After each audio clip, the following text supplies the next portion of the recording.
మహోన్నతుడును మహాగణుడునైన మన కన్న తండ్రి అయిన యెహోవా నామమునికి మహిమ కలుగును గాక. మీ అందరికీ కృష్ణనామములో నా వందనములు. ఈరోజు మనము ధ్యానించుకోవడానికి సిద్ధపరిచిన వాక్యము కీర్తనల గ్రంథము 127 అధ్యాయము 1వ వచనాన్ని మనం ధ్యానించుకుంటామండి. అందులో ఇలాగ వ్రాయబడి ఉన్నది: యెహోవా ఇల్లు కట్టించిన ఎడల దాని కట్టువారి ప్రయాసము వ్యర్థము, యెహోవా పట్టణమును కాపాడిన ఎడల దాని కావులు కాయవారు మేలుకునేటట వ్యర్థమని ఇక్కడ దేవుని యొక్క వచనం మనతో మాట్లాడుతూ ఉన్నది. ఇక్కడ దేవుడు మనకి ఇల్లు అనే ఉద్దేశము, మనము కామన్గా ఇల్లు అన్నప్పుడు మనం ఉండే ఇల్లు గురించి మనం ఆలోచించుకుందాం కదండి. మనం కట్టుకున్న అంటే మనకు ఉండడానికి నివాస స్థలంగా మనం ఏర్పరచుకుని ఆ కట్టడాన్ని మనం ఇల్లు అని అనుకుంటాం. అది కూడా ఒకసారి అలా కూర్చోండి, అది కూడా నిజమే. కానీ ఇక్కడ దేవుడు ఉద్దేశించింది, దేవుడు మన కుటుంబాన్ని ఏర్పరిచిన విషయాన్ని దేవుడు ఇక్కడ మనకి చెప్తున్నాను. ఇల్లు అంటే భార్యాభర్తలు పిల్లలు కలిగి ఉన్న కుటుంబం అని మనం ఇక్కడ అనుకోవచ్చు.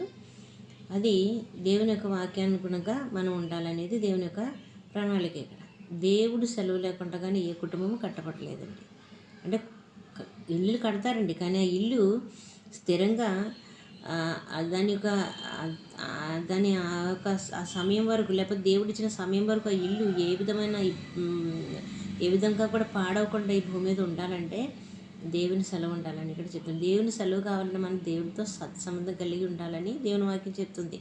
దేవునితో సంబంధం కలిగి మనం లేనప్పుడు మన కుటుంబంలో అనేకమైన శోధనలు, వేదనలు, దుఃఖాలు అన్నీ మనకు వచ్చి పడతాయండి. నిజమే కదండి. ఎన్నో కుటుంబాలు మనం చూస్తున్నాం కదండి. ప్రతి కుటుంబంలో శోధనలు ఎందుకు వస్తున్నాయి? నా కుటుంబంలో కూడా శోధనలు వస్తాయి. ఎందుకు వస్తున్నాయి అంటే మనం ఆలోచన చేసినప్పుడు, అయ్యో ప్రభు, నేను మీలో నుంచి చాలా దూరంగా ఉన్నానేమో, మనల్ని మనం పరిశీలించుకున్నప్పుడు మనకు అర్థమవుతుందండి. ఈ ఇల్లు ఒక అలనాడు ఆదము హవ్వను దేవుడు ఏదైనా వనములు పెట్టారు. మన తల్లిదండ్రులు అంటే వారు ఆది తల్లిదండ్రులు మనకి, అంటే మన తాత ముత్తాతలు మనం అలాగ వెనక్కి వెళితే మనం అక్కడికి వెళ్ళి ఆగుతాం. అప్పుడు దేవుడు ఏర్పరిచిన కుటుంబం ఆదాము దగ్గరికి హవ్వను తీసుకొచ్చి దేవుడు అప్పగించటము, వారి కుటుంబంగా ఏర్పరిచిన తర్వాత ఏమైందంటే అక్కడ వారు దేవుడితో సత్సంబంధం కలిగి ఉన్నారు. మధ్యాహ్నం అయ్యే టైమానికి దేవుడు ఆ తోటలోకి వచ్చేవారంట. దేవుడు వారితో మాట్లాడేవారంట. దేవుని యొక్క తేజస్సు వారిలో ఉండేదట. చక్కగా దేవుడితో కలిసిమెలిసి అక్కడ ఎవరున్నారండి? ఆదాము, హవ్వ, ఇక దేవుడు. మరో వ్యక్తి అక్కడ లేదండి. మరో వ్యక్తి లేకుండా కానీ చక్కగా ఇల్లు హాయిగా ముందుకు కొలుస్తూ ఉన్న సమయంలో దేవుడే డైరెక్ట్ వచ్చి వాళ్ళతో మాట్లాడి వెళ్ళేవారట. అయితే ఇక్కడ ఏం జరిగిందండి? ఈ దేవుడు అంటే దేవుడు లేని సమయంలో దేవుడు లేదని కాదు, దేవుడు మనుషుల్ని ఎలా పుట్టించారంటే స్వేచ్ఛతో పుట్టించారు. ఇవన్నీ తినమని చెప్పేసి అంటున్నారు దేవుడు. ఈ తోటలో ఉన్న సమస్త ఫలం మీరు తినొచ్చు, కానీ ఇదిగో ఈ ఫలానా పళ్ళు మీరు తినకండి అని చెప్పి దేవుడు వెళ్ళారు. కానీ ఏం చేసింది? ఈలోగా సాతాను ఆ ఇంట్లోకి చొరబడి అవ్వగారి దగ్గరికి వచ్చి ఏమడుగుతుంది? నిజంగా దేవుడు తినొద్దని చెప్పారు ఇది అని అడిగితే, అవునండి, తింటే మేము చనిపోతారని దేవుడు చెప్పారని చెప్పారు అక్కడ. అప్పుడు సాతాను చాలా కుయుక్తి ఉపయోగించి అది అబద్ధమని చెప్పి, అది చూడడానికి చాలా అందంగా ఉన్నదని, తినడానికి ఇంకా టేస్టీగా ఉండదని, మన యొక్క కంటికి మనకి ఇంపుగా ఉండేలాగా దాన్ని చేసి అవ్వమని మోసం చేశారు. ఇక్కడ సాతానుతో సంబంధం కలిగింది. అప్పుడు ఆ సాతానుతో ఉన్న సంబంధాల వల్ల ఏమైపోయిందండి? కుటుంబం తారుమారైందండి. అక్కడే వాళ్ళు పాపం చేయటము, తర్వాత ఆ ఏదైనా వనంలో నుంచి దేవుడి వల్ల తోలివేయటం అన్నీ మనం చూస్తున్నాం. కాబట్టి ఇక్కడ మన జీవితంలో అంటే మన కుటుంబ జీవితంలో మనము దేవుడు సంబంధం కలిగి ఉండాలి. మనం దేవునితో సంబంధం కలిగి ఉండాలి. అప్పుడు మనం కుటుంబం ఎలా ఉందంటే చక్కగా కట్టబడతారండి. 10 మందిలో మనకి మంచి పేరు ప్రశస్తులు దేవుడు తీసుకొచ్చి ఇస్తారండి. మన జీవితానికి ఎంతో గొప్ప మేలు దేవుడు చేస్తారండి. మన కుటుంబం అట్టి రీతిలో కట్టబడాలని దేవుడు కోరుతున్నారు. అలాగే ఇక్కడ ఇంకో మాట చెప్పారు ప్రభు, యెహోవా పట్టణమును కాపాడని ఎడల దాని కావలి కాయవారు మేలుకునేటట్టు కూడా వ్యర్థము.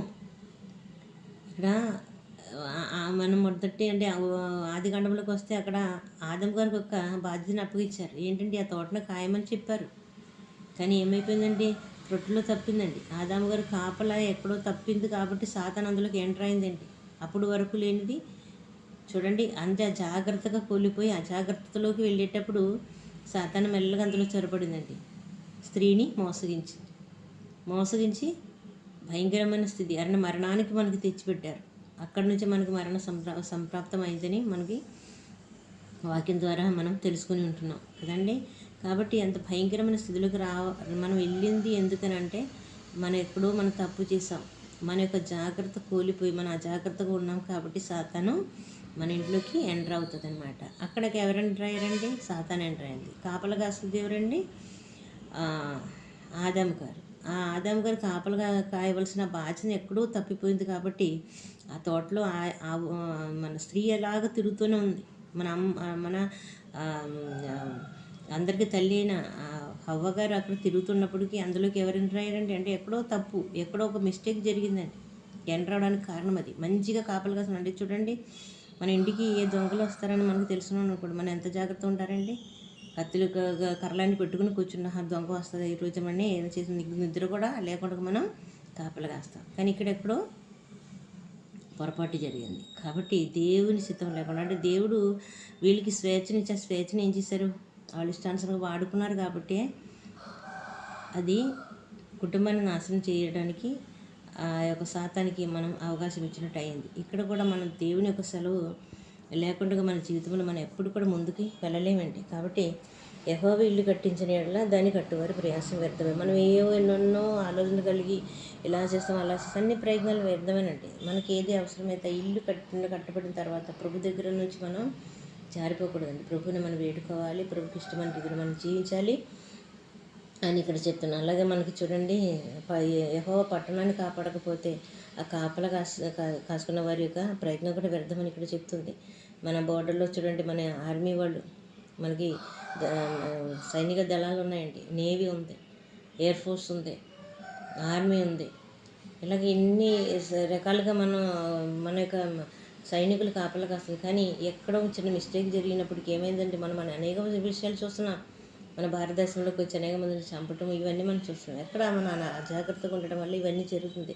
ఇదన్నిటికీ మన అజాగ్రత్తగా ఉండకుండా ఉండాలంటే ఎవరి యొక్క కాపుదల మనకు కావాలంటే దేవుని కాపుదల, దేవుని సెలవు, దేవుని ఇష్టం అని అడిగి తెలుసుకునేవారుగా మనం ఉండాలి. అది మన దగ్గర నుంచి ఎప్పుడైతే తొలగిపోతామో మనము ఇబ్బందులకు గురి అవుతుందని మనకి దేవుని యొక్క వాక్యం ద్వారా దేవుడు మనతో మాట్లాడింది. కాబట్టి ఏది జరిగినా దేవుని చిత్తం లేకుండా కానీ మనం ముందుకు వెళ్తే మనకి అంటే ముందుకు వెళ్ళిపోతామని మనం తలంచుకుంటే అది మనకి ఎప్పటికీ మంచిది కాదండి. దేవుని యొక్క ప్రణాళిక మనం అడిగి తెలుసుకోవాలి. ఇప్పుడు యుద్ధాలు జరుగుతుంది అందుకేనండి. భోగేచ్ఛ అంటే ఒకరికన్నా ఒకరు ఎక్కువ అయిందనుకోండి, అంటే కొంచెం వాళ్ళ జీవితంలో కొంచెం ఎక్కువ మంచిగా ఉన్నారనుకోండి, అసూయ అనమాట, కక్ష అనమాట. అందుకనే యాకోబు గ్రంథంలో కూడా మనతో చెప్తున్నాను ఏంటని, మీలో ఈ యుద్ధములు, ఈ పోరాటం దేని చేత కలుగుతుంది? మీ శరీరంలో పోరాడుచున్న భోగేచ్ఛ నుండే కదా. ప్రతి ఒక్కరికి అంతేనండి. ప్రతి ఒక్కరు కూడా అలాగే ఉంటున్నారు. ఏంటి? భోగచ్చ కోసమే ఆలోచిస్తున్నారు. కాబట్టి దేవుని కాపుదల లేకపోతే, దేవుని చిత్తం లేకపోతే, దేవుని ప్రణాళిక లేకపోతే, దేవుని యొక్క ఇష్టం మన జీవితంలో లేకపోతే మనకి ఎప్పుడు కూడా అది మంచిది కాదు. మనం ముందుకు వెళ్ళడానికి అవకాశం కూడా లేదు. కాబట్టి మనం అందరూ దేవుని తెలుసుకున్న మన ప్రతి ఒక్కరు కూడా ఏం చేయాలండి? దేవుని యొక్క ఇష్టాన్ని బట్టి దేవుని చిత్తాన్ని గ్రహించేవారుగా అన్నదినము దేవుని యొక్క వాక్యం ధ్యానించుకుని, ప్రభువా మీ చిత్తం ఏంటో మా జీవితంలో మీరు చెప్పమని చెప్పేసి ఆయన అడగాలండి. మనకు ఈ ఒక్క రోజు మనకి దేవుడు ఇచ్చారంటే దేవుని ఒక గొప్ప కృప అండి. మనం ఉచితంగా ఇచ్చిన కృప అది. ఎంతోమంది చనిపోతున్నారు, ఎంతోమంది చంపబడుతున్నారండి, ఎంతోమంది అనేకమైన రోగాల చేత పీడించబడుతున్నారండి, భయంకరమైన దుస్తులోకి వెళ్తున్నారు కదండి. వారందరిని బట్టి మనం చూసుకున్నప్పుడు మనం ఎంతో గొప్పవాళ్ళు అని మనం అనుకోవాలండి. ఎంతో మనం మంచి స్థితిలో మనం ఉన్నామని మనం అనుకోవాలండి. దేవుడు అంటే ఎక్కువసేపు నేను మాట్లాడనేమో, ఒకవేళ ఇందులో ఏదైనా పొరపాట్లు వచ్చితే దయచేసి నన్ను క్షమించి, ఇది దేవుడు మనతో మాట్లాడినట్టు అందరూ దీన్ని గమనించుకుని, అలాగే నేను ఒక చిన్న యూట్యూబ్ ఛానల్ స్టార్ట్ చేశాను. దేవుని వాక్యం చెప్తామనే ఉద్దేశంతో మీ అందరి ప్రార్థనలు నాకు కావాలి, చక్కగా బలపడాలని నేను ఆలోచన కలిగి ఉన్నాను. మీ ప్రార్థన, దేవుని సహాయం కూడా నేను వేడుకుంటున్నాను. ఈ సమయంలో మీరందరూ నా కొరకు ప్రార్థన చేయాలి. అలాగే నా యొక్క ఛానల్ చూసినప్పుడు మీరు దయచేసి దీన్ని లైక్ చేసి సబ్స్క్రైబ్ చేయండి. అంటే ప్రభువుని నమ్ముకునే ప్రతి ఒక్కరికి నేను చెప్పిన ఒక వినపమండి అది. దయచేసి అందరూ దాన్ని స్వీకరించాలని, మీ అందరినీ, మీ కుటుంబాలని, మీకున్న సంస్థాన్ని దేవుడు కాచి కాపాడి అనుదినము దేవుని యొక్క దృష్టి ఎదుట మిమ్మల్ని చక్కగా ఉంచాలని కోరుతూ నా ఈ మాట ముగిస్తున్నాను. మీ అందరికీ వందనాలు. Thank you so much.